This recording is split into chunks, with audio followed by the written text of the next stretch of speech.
Украина во контраофанзива, руската армија со нова агресивност кон урбаните средини.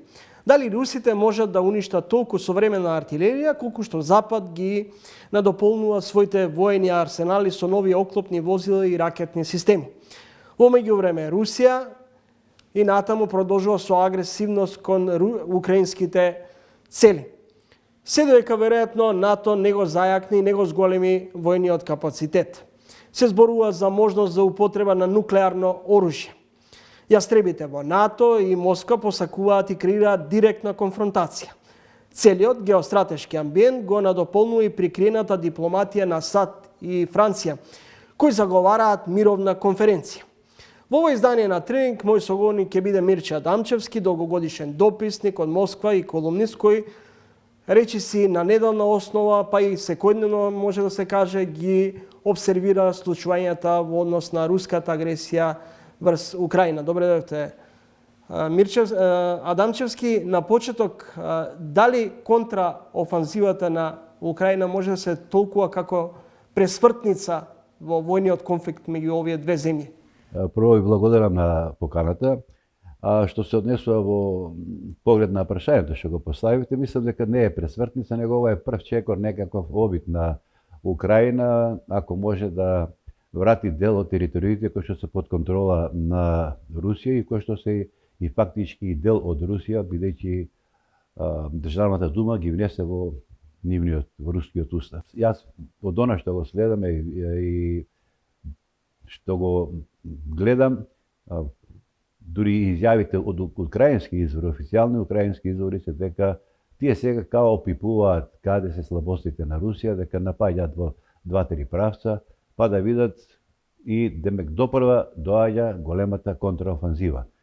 Јас не можам да кажам дали доаѓа или не доаѓа, меѓутоа западни извори велат дека за сега многу тешко оди ова контраофанзива на Украина, затоа што русите се добро утврдени, тие овој неколку месечен прекид на интензивните борби го искористија и ќе бидеме сведоци, претпоставувам, на крвави борби, а каков ќе биде епилогот, никој не знае.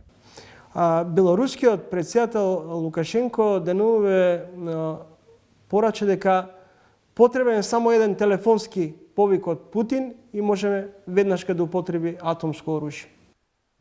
Видите, наводно Русија од вчера или завчера почнала да ги испорачува во Белорусија тактичките нуклеарни оружја.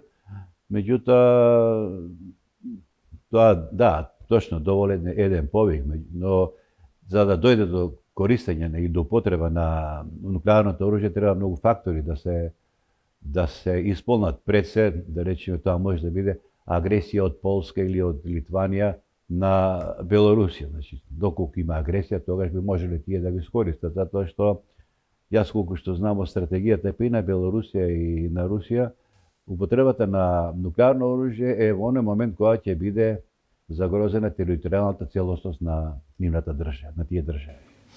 Генералниот секретар на НАТО деновиве неколку поенти порача до официјална Москва, неколку ставови ќе прочитам, ќе се разговара за зголемување на производството на оружје и муниција.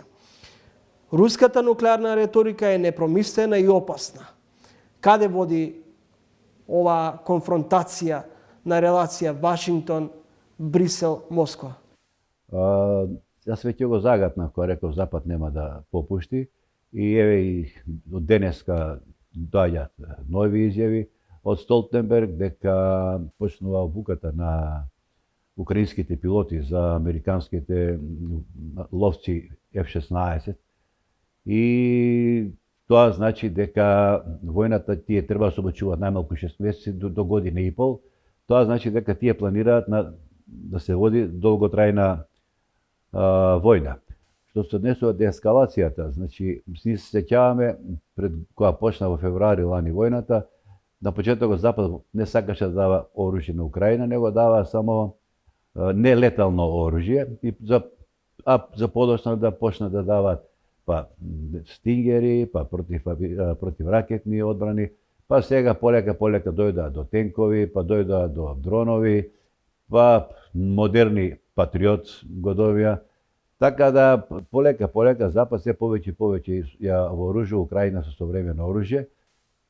Доаѓаат сигурно дека ќе бидат и F-16, доколку до тогаш нема некако прекин на војната, а после F-16 ја очекувам да, доколку не се заврши работата како што сака Западот, очекувам и влез на НАТО трупите во Украина. Влез на НАТО трупите да и помогнат на Украина, што може да предизвика и војна од пошироки размери и користење на она што го спомнате, нуклеарното оружје, мислам тоа било нуклеарно оружје, тактичко нуклеарно оружје кое што сепак е многу опасно. Американците засега се воздржуваат од тоа, но прашањето е до кога и колку тие ќе ги нарушуваат така наречените црвени линии од Русија. Русија имаше неколку пати рече црвени линии. Ова ако го даете ќе направиме ова, ако им го даете ова на украинците ќе направиме она. Западот опипува, плюс и досега сите црвени линии што беа од русите поставувани ги прегази. Сега не знам која е крајната црвена линија руската да може да одговори на ова офанзива западна. А Данчевски, Зеленски е убеден дека ќе успее да си го поврати Крим. Може ли Путин да си дозволи таков дебакал? Мислам дека Зеленски нема да го врати Крим. И очекувам дека сепак, можеби не оваа година, можеби за година-две, да дојде до некакви преговори, затоа што, знаете, многу гинат. Има по стотици илјади луѓе изгина и од едната и од другата страна, мислам и руски и украинци, додека Западот само лиферува оружје, а војната е практично Америка-Русија. Мислам, Запад и Русија, не е Украина е тука само да дава човечки жртви. И од тука бројот на жртвите, доколку продолжи да се зголемува, претпоставувам дека некој, дали Кремљ, дали Киев, ќе речат дајте да преговараме се, разбира, со посредство на некој однадвор. Најглавен посредник е Америка. Америка кој рече утре, ајде преговарајте на украинците, тие ќе преговараат. Тие се во таква ситуација да се многу зависни од Западот, сами воопшто не можат ништо да направат и тие се свесни за таа работа. Неодамна се одржа полско-украински самит. Вие во една од вашите колумни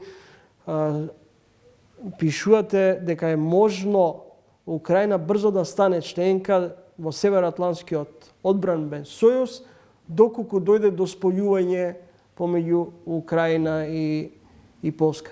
Значи, на 12 или 13 јули сега, во Вилнус ќе се одржи самитот на НАТО. И има големи дилеми и прашања кои што ја засегаат Украина. Украина сака да ја прима за членка на НАТО. Запад, Америка и Германија пред се против. На други земји, Германија и Франција, сметаат дека треба да се дадат некакви гаранции за безбедност на Украина без да влезе во НАТО. Меѓутоа, гледано пошироко, односите на Полска и Украина, колку и да има темно минато зад себе, напредуваат и можно е да дојде до некаква унија на Украина и Полска, што ќе значи, ако се направи заедничка држава, таа држава ќе биде членка на НАТО. Но јас мислам дека Украина сепак ќе биде членка на НАТО кога ќе се заврши војната. Неа ќе ја примат во НАТО, не друго да биде под контрола на Брисел, за да не може сама некакви ексцеси или намери да има офанзивни кон Русија, значи да биде контролирана од Брисел. Сметам дека Русија, колку и да се противи сега на членството на Украина во НАТО, кога се ќе се заврши, Украина кога ќе влезе во НАТО, Русија нема потреба да реагира, затоа што горе во Финска сега кога ја примија во НАТО, таа има граница со Русија 1000 и кусури километри. Значи Русија веќе има членка на НАТО на својата граница. Сега некој ќе рече, ама Украина не е Финска, нормално, не е Финска, немаат што да делат. Меѓутоа, зависи се како ќе се реши, како ќе се реши, како ќе биде крајот на војната. Кисинџер на почетокот на војната ја промовираше идејата Украина да се откаже од веќе анексираните руски територии, пред се Крим, потоа би почнале мировни преговори. Дали Бајден и Макрон, кои потајно ја прифаќаат оваа Кисинџерова стратегија, всушност ја заговараат идејата за што поскоро постигнување на мировен договор и што би било евентуалното компромисно решение? Значи, Бајден и Макрон вака навидум се за компромис или мировно решение. Нивното решение Русија да се повлече на границата до 1991 година и тоа да почнат преговори. Русија нема да се повлече, поготово сега кога ги зеде овие, кога ги освои овие територии. И освен тоа, Бајден и Макрон, ако сакаат преговори, тие нема да трупаат оружје и нема, еве Сабајлова прочитав, во Конгресот се води сега битка поради задолженоста на Америка, дали треба толку пари да се даваат на Украина. И прочитав нека бројка, дека досега има околу 100 милиарди долари, тоа е огромна цифра, дадени на Украина, што во вид на оружје, што као финансиска директна помош. Така што огромни пари, огромни вооружувања се даваат и Макрон истото тоа го кажува. Значи, навидум, да, се за некакви преговори, но тие преговори треба да бидат под диктат на Западот, односно или на Украина, а не под диктат на Русија. Но сепак знаеме ние во историјата дека преговори има во оној момент кога двете страни ќе се договорат да почнат преговори. Меѓутоа имаме иницијативи од Кина, имаме иницијатива од Индонезија, имаме иницијатива од Ватикан, има иницијатива од африканските земји, еве тие денови ќе доаѓаат во Европа, сакаат да се сретнат и со Путин и со Зеленски, со лидери од Европа, сакаат да се сретнат да поразговараат за нивната мировна иницијатива, така што гледаме има иницијативи, но тие иницијативи не се прифатливи за Украина, не се прифатливи за Западот, затоа што поаѓаат од фактот дека прво треба да се прекине војната, па да почне да се преговара. Следите Трилин, гостин во ТВ магазинот е Мирче Адамчевски, поранешен дописник од Москва. Адамчевски, со стартот на руската агресија врз Украина, она што се постави како дилема е руското влијание и пенетрација во регионот.